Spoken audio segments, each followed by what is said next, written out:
சின்னதொரு சங்காரம் செய்யாமல் போவேனோ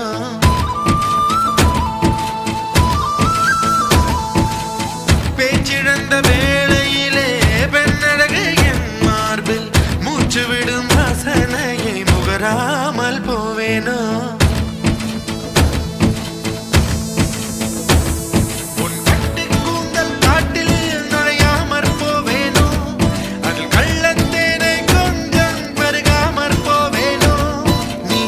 தூக்கத்தில் புலம்புவதை ஒலிப்பதிவு நான் செய்ய மாட்டேனோ நீ பாதி தூக்கத்தில் புலம்புவதை ஒலிப்பதிவு நான் செய்ய மாட்டேனோ நீ ஊடல் கொண்டாடும் பொழுதுகளில் அதை உனக்கு ஒளிபரப்ப மாட்டேனோ என் உயிரே